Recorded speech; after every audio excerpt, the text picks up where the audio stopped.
He actually said it.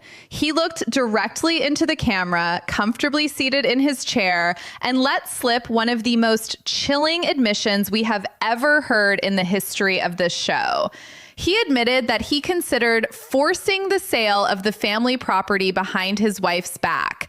And when asked when he would have sent her the share of the money she was rightfully owed, his answer wasn't immediately. It wasn't as soon as the check cleared. His answer was, and I quote, 2 to 3 weeks from now. Let that sink in for a second. We are talking about a man who has spent years preaching about the sanctity of marriage, the importance of the family unit, and the big picture of celestial life. Yet, in a moment of arrogance, he accidentally confessed to plotting what is essentially a backdoor robbery of his first wife, Meri. He wasn't just planning to withhold affection or time, which we've seen him do for a decade. He was planning to withhold hundreds of thousands of dollars that legally and morally belonged to her. This wasn't just a bad husband moment. This was a glimpse into a financial trap that had been set years ago, a trap that Meri walked right into because she trusted the man who claimed to lead her. But the most shocking part isn't even the confession itself. It's the twisted logic he used to justify it. If you are tired of the gaslighting and want to see these hidden truths fully exposed, go ahead and hit that like button right now. It helps us get this information out to more people who need to see the reality behind the reality TV edit. And if you haven't already, make sure you're subscribed to the channel. We are digging up the stories they don't want you to know, and trust me, you do not want to miss what is coming next. To understand how we got to 2 weeks from never, we have to go back to the scene of the crime. And no, I'm not talking about Coyote Pass. I'm talking about the sale of the Las Vegas Cul-de-Sac homes. This is where the narrative shift began, and it is where Kody started rewriting history to paint Meri as the villain. During the tell-all, Kody sat there with a straight face and tried to convince the audience and himself that Meri was the greedy one. He spun a tale that when the Vegas houses were sold, Meri was demanding all the money and wasn't willing to contribute to the greater good of the family. He painted a picture of a selfish woman hoarding cash while the rest of the family struggled to secure their footing in Flagstaff. But here is where the receipts tell a completely different story. The reality is that the family pot was running dry. We have heard insider reports and theories circulating for years that the family funds were being drained much faster than what was shown on TV, largely due to lifestyle inflation and bad investments. When it came time to buy that massive mansion on the hill for Robyn, the one filled with expensive art, precious moments, figurines, and excess, they didn't have the liquidity to close the deal. They needed cash, and they needed it fast. Who had the cash? Meri did. Meri had equity from her Vegas home, and she had her own income streams. Instead of hoarding it like Kody claimed, Meri did the exact opposite. She took the proceeds from her home sale, hundreds of thousands of dollars, and she handed it over. She didn't buy herself a luxury condo. She didn't stash it in an offshore account. She voluntarily transferred 100% of her equity to Kody and Robyn so they could secure the down payment on their mansion. She literally funded the roof over the head of the favorite wife while she was left renting alone. This brings us to the credibility dilemma, or what I like to call the double bind. Kody knows that if he admits this money was a loan, he is in deep trouble. During a conversation that was later recounted, Meri and her friend Jen correctly labeled this transfer of funds as a loan. It makes sense. You give someone money for a house, they pay you back when they can. That is how the world works. That is how business works. But Kody recoiled at that word. He adamantly referred to it as a gift. Now, pay attention to the language here because this is where the manipulation happens. If that money is a loan, Kody Brown is heavily in debt to the wife he abandoned. He owes her a massive check. But if it is a gift, as he claims, he doesn't owe her a single dime. He can take her money, buy his mansion, ignore her calls, and claim he has no financial obligation to her whatsoever. It is a brilliant, albeit cruel, financial strategy. By framing it as a gift, he absolves himself of the debt while keeping the asset. There are rumors swirling in the forums and among insiders that this was not an isolated incident. Some theories suggest that there was a deliberate strategy to avoid putting anything in writing. If there is no contract, there is no loan. It becomes a case of he said, she said, and Kody banked on the fact that he was the patriarch, the leader, the one whose word was law. He likely never expected MERI to speak up. He expected her to stay in her lane, keep hoping for a reconciliation that was never coming, and keep her wallet open. But the plot thickens when we look at what happened when MERI actually tried to get some security for herself. When the topic of dividing the Coyote Pass land finally came up, things got weird, very weird.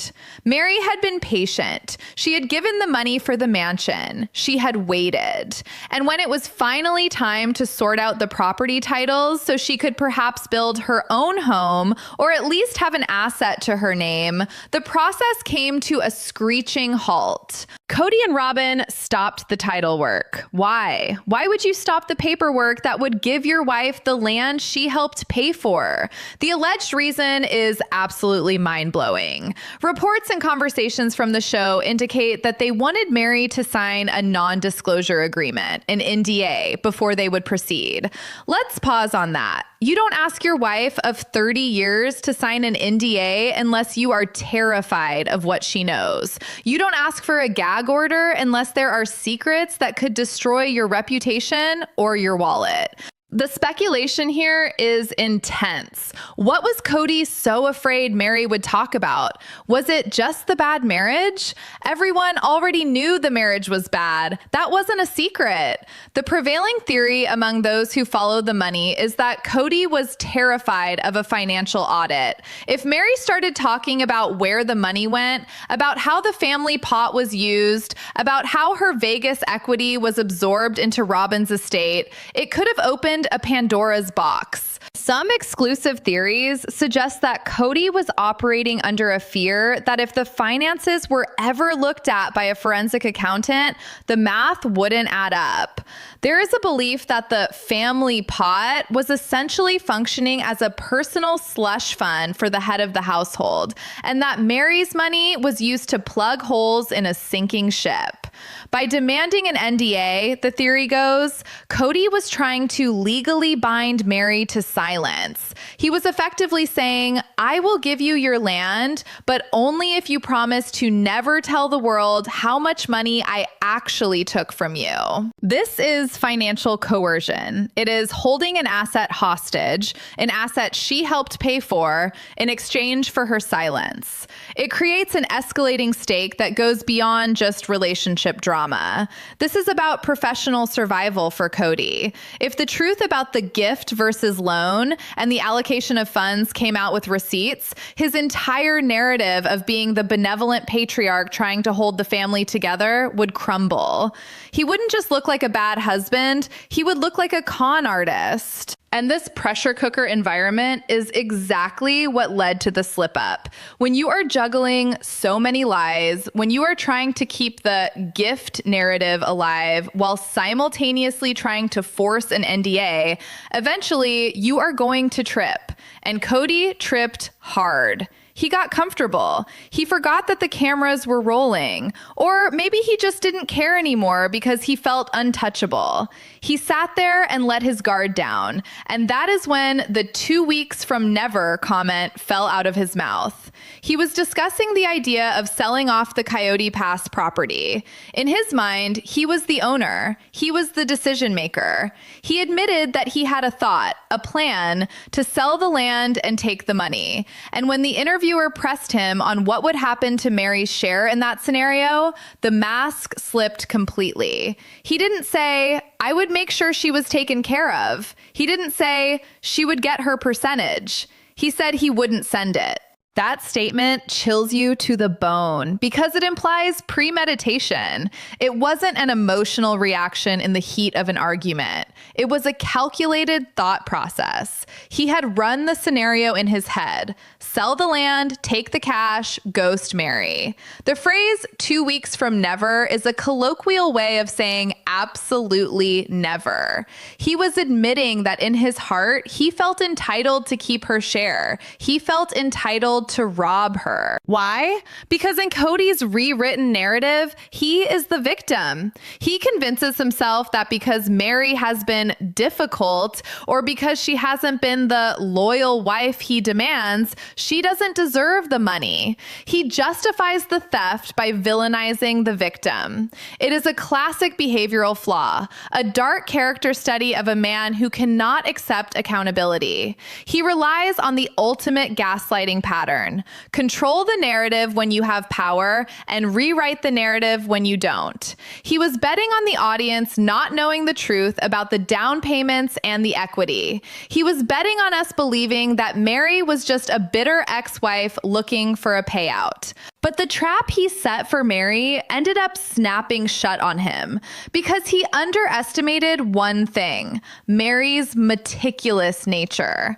While Kody was operating on emotion and chaos, Meri is known for being organized. She knew what she gave. She knew the conversations they had. And when she heard him say that on national television, something shifted. The loyalty that had kept her silent for years, the hope that maybe, just maybe, he would do the right thing, finally evaporated. We have to look at the psychological aspect of this. For years, viewers screamed at the TV asking why Meri stayed. Why did she keep coming around? Why did she endure the humiliation? The 2 weeks from never tape gives us the answer. It wasn't just about love or religion. It was about entanglement. Financial and emotional entanglement so deep that untangling it seemed impossible. Kody used that. He used her hope against her. He dangled the carrot of reconciliation, or at least the carrot of friendship, to keep the resources flowing. As long as Meri was hoping for a relationship, she was unlikely to call in the loan. As long as she was trying to be a good sister wife, she wouldn't sue for her share of the land. This brings us to the most ironic hook of the entire saga. Kody sat on that tell-all set and projected all of his own sins onto Meri. He called her greedy. He accused her of wanting all the resources. Yet he is the one living in $1 million mansion with a hoard of assets while she is renting. He is the one who took her money and refused to pay it back. He is the one who plotted to sell the land and keep the cash. Every accusation he hurled at Meri was actually a confession of his own behavior. It is a psychological phenomenon called projection, and Kody Brown is the poster child for it. But that wasn't the whole story. If you think the financial betrayal was the bottom of the barrel, you are wrong.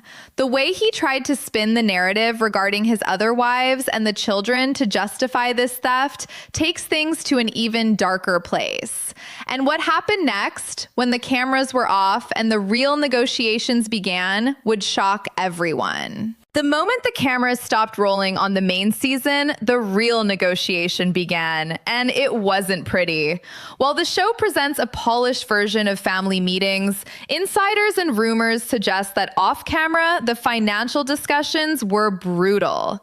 We are talking about a scenario where Kody allegedly refused to even entertain the idea of a repayment plan unless he could control the narrative. This brings us back to that devastating slip-up 2 weeks from never. To fully grasp the magnitude of this, you have to understand the psychology behind the phrase. 2 weeks from never isn't just a sarcastic quip. It is a declaration of intent. It is Kody admitting in a moment of hubris that he had absolutely no intention of honoring his financial or moral commitments to Meri. He wasn't saying he couldn't afford it. He wasn't saying he needed more time. He was saying that in his version of reality, Meri didn't deserve to be paid back. This is where the victim complex comes into full swing, and honestly, it is one of the most frustrating things to watch. During that same tell-all, Kody tried to play a failed emotional appeal that backfired spectacularly. He sat there, looked the host in the eye, and said that even if he did pay Meri back, he would be bitter about it. He claimed, "I'm going to be bitter because they sat there and just talked trash about me the whole time." Let's unpack the audacity of that statement. Kody is essentially saying that his financial debts are conditional on his wife's emotional compliance. He is treating a loan, hundreds of thousands of dollars of hard-earned money, as if it were a reward for good behavior. In the real world, if you borrow money from a bank, you don't get to tell the loan officer, "I'm not going to pay you back this month because I feel like you were mean to me." The bank doesn't care about your feelings. They care about the contract.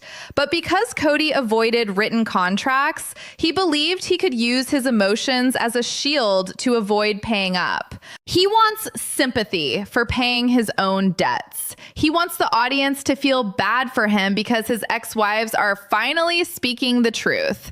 It is a level of narcissism that is almost hard to comprehend. He is conflating two completely different things, the relationship and the business. He thinks that because the marriage failed, a failure he contributed to significantly, he is somehow absolved of the business arrangement. He is banking on the idea that if he acts hurt enough, if he acts betrayed enough, the world will forget that he is sitting on a pile of assets funded by the women he discarded. There are theories circulating that this was always the plan. The trap wasn't just about the money, it was about the timeline. By delaying the repayment, by delaying the division of Coyote Pass, Kody was buying time. Time for what? Perhaps time for the statute of limitations to run out on any potential legal claims? Or maybe time to wear Meri down until she just gave up and walked away? We have seen this wear them down tactic before. It is a behavioral flaw that defines Kody's leadership style. He relies on a pattern of exhaustion. He creates chaos, he moves the goalposts, and he changes the rules of the game constantly. One day he says he wants to reconcile. The next day he says he was never attracted to her. One day he says the money is a family pot. The next day, he says everyone needs to be independent. This constant shifting of reality is designed to confuse and exhaust his partners so they stop fighting for what is theirs. But the 2 weeks from never tape exposed the flaw in his strategy. He got too comfortable. He thought he was the director of this movie, but he forgot he was also the villain. He chilled the audience to the bone when he admitted he considered forcing the sale of the property behind Meri's back. This wasn't just about money. It was about control. It was about the power to strip Meri of her last connection to the family land and leave her with nothing. Imagine the betrayal. You spend decades contributing to a family. You help raise the children. You put your money into the big picture. And then the man you did it all for admits on national television that he thought about selling it all out from under you and ghosting you with the check. It is a level of callousness that goes beyond bad husbandry. It borders on financial predation. And this leads us to the concrete example that acts as a knockout blow to Kody's credibility. The double bind he placed Meri in was impossible to escape without blowing up the family. If she asked for her money back, she was disloyal and greedy. If she stayed silent, she was being robbed. Kody used the concept of loyalty as a weapon. In his world, loyalty meant letting him do whatever he wanted with the family resources resources without question. Any request for accountability was framed as an attack on him personally. There is a thematic hypocrisy here that we cannot ignore. This is a man whose entire religious and lifestyle identity is based on the principle of multiplying love. The idea of plural marriage is supposed to be about the family acting as a unit, supporting one another and lifting each other up. But in practice, what we saw was a man who took. He took their money, he took their youth, he took their emotional energy. And when they finally had nothing left to give, or when they finally asked for something in return, he acted like they were being unreasonable. It is the ultimate bait and switch. He sold them a dream of a celestial family kingdom, but the reality was a financial pyramid scheme where the resources flowed up to Kody and Robyn and the debts flowed down to everyone else. The 2 weeks from never comment essentially confirmed that the family pot was a myth. It wasn't a pot, it was a personal bank account for Kody's whims, and everyone else was just making deposits. Now let's talk about the news, or rather the insider theories that attempt to explain why Kody was so desperate to keep that money. Why risk the public backlash? Why risk legal trouble? Rumors have been swirling for a long time that the family's financial situation is far more dire than they let on. Some speculate that the mansion on the hill is a money pit, draining thousands of dollars a month in upkeep, taxes, and mortgage payments. If Kody had to cut a check to Meri for hundreds of thousands of dollars, it might not just be painful, it might be impossible. There is a strong belief among those who watch the financial filings that the money simply isn't there anymore. It's been spent on art, on vehicles, on failed business ideas, and on maintaining a lifestyle that was never sustainable without the combined income of 3 other wives. If this is true, then Kody's 2 weeks from never wasn't just malice, it was desperation. He couldn't pay her back because the money was gone, and admitting that would destroy the image of the successful patriarch he tries so desperately to project. So he had to rewrite the narrative. He had to make Meri the villain. He had to make her the greedy one so that if he stiffed her, he could sell it to the public as justice. He wanted us to believe that she didn't deserve the money, so we wouldn't ask where the money went. It was a calculated gamble to save his own skin. But he forgot about the kids, and this is where the isolation begins to set in.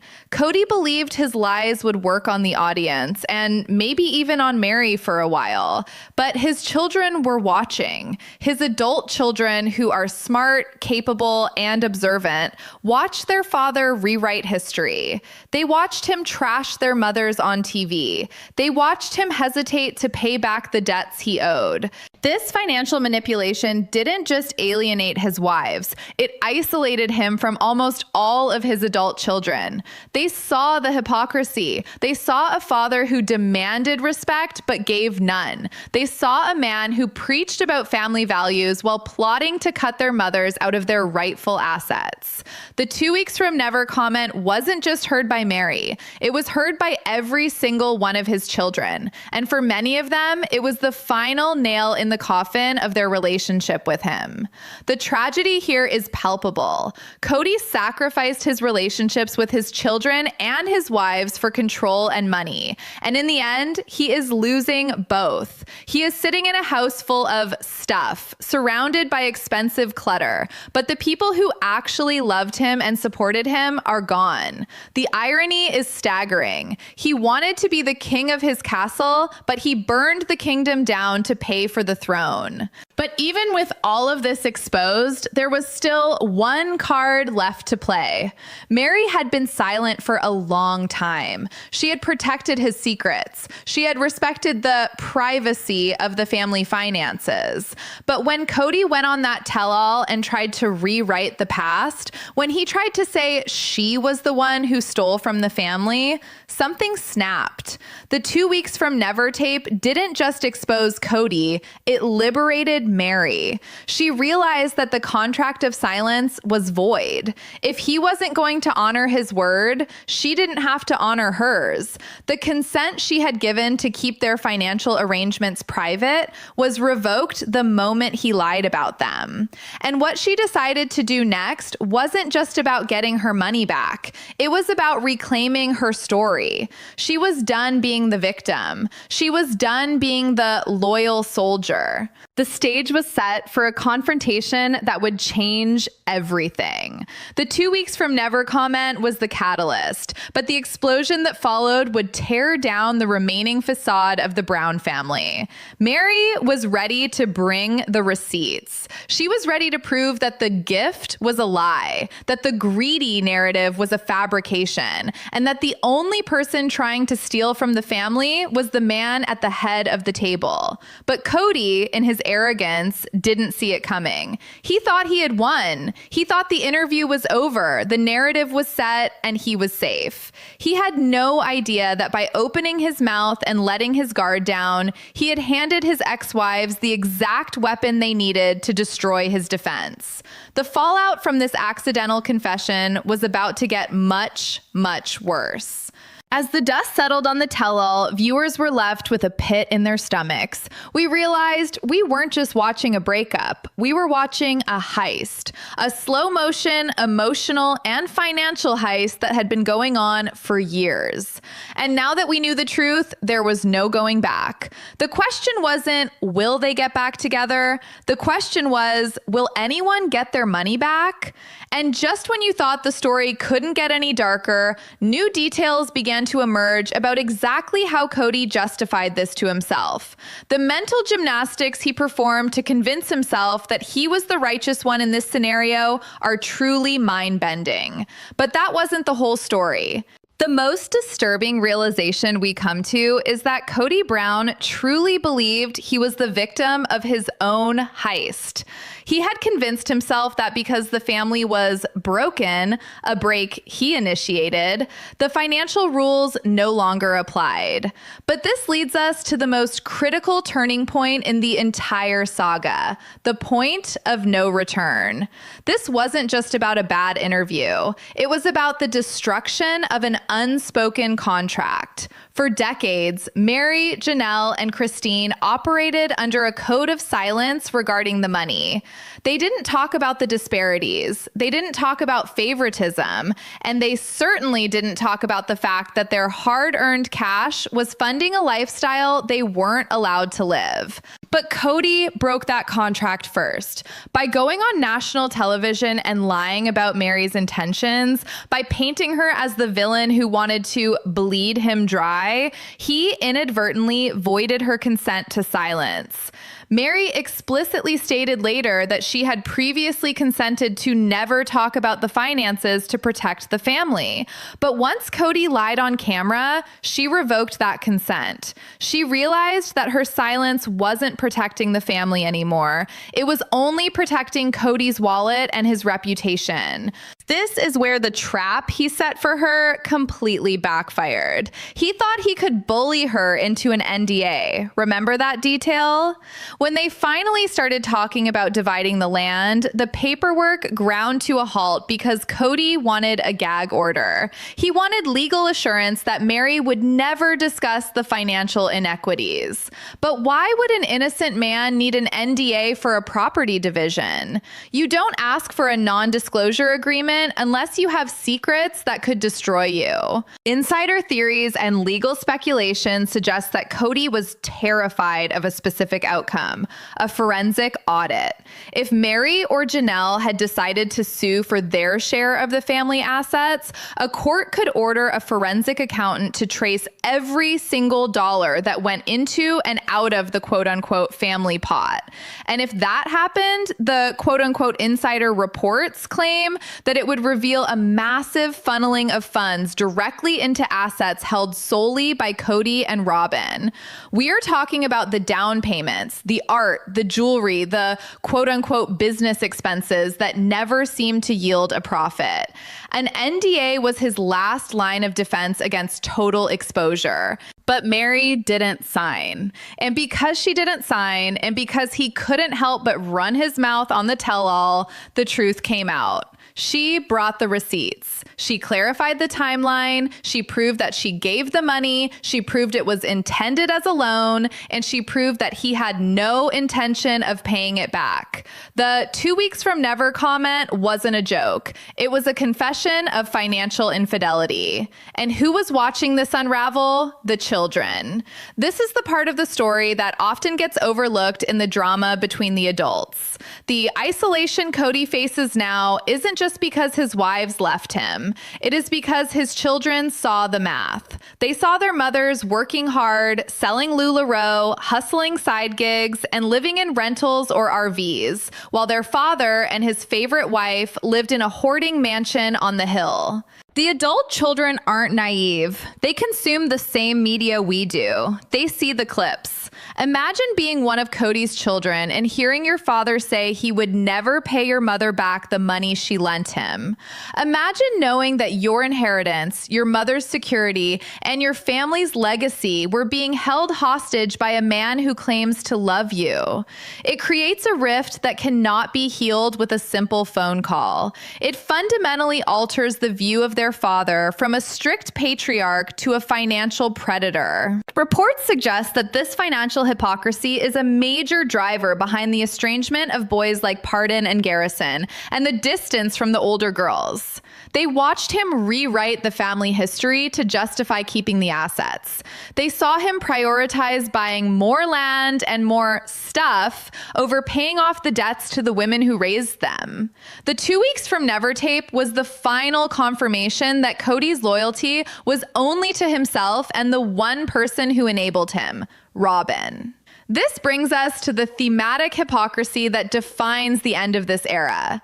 A man whose entire religion, whose entire public persona was based on the idea of the family unit acting as one, ended up being the one to shatter it for personal gain. He preached that they were one family, but he spent like a single man with a very expensive hobby. He expected the wives to act like a collective when it came to giving money, but he acted like an individual when it came to keeping it. The irony is tragic. Kody spent years terrified of, quote, poverty, constantly talking about his fear of being poor. Yet his actions have led him to a different kind of poverty. He may have the land for now, and he may have the mansion, but he is emotionally bankrupt. He has isolated himself in a fortress of solitude, surrounded by boxes of things he bought with other people's money, while the family he claimed to lead has moved on and found happiness without him. The 2 weeks from Never tape is more than just a soundbite.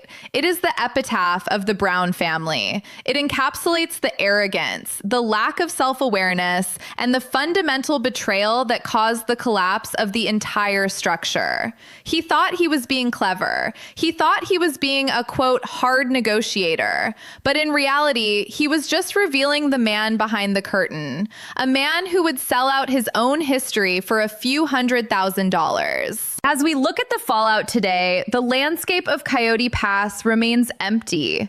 It stands as a monument to broken promises. There are no houses there. There is no big family gathering. There is just dirt, prairie dog plague, and a tangled web of title deeds that Kody is desperately trying to hold on to.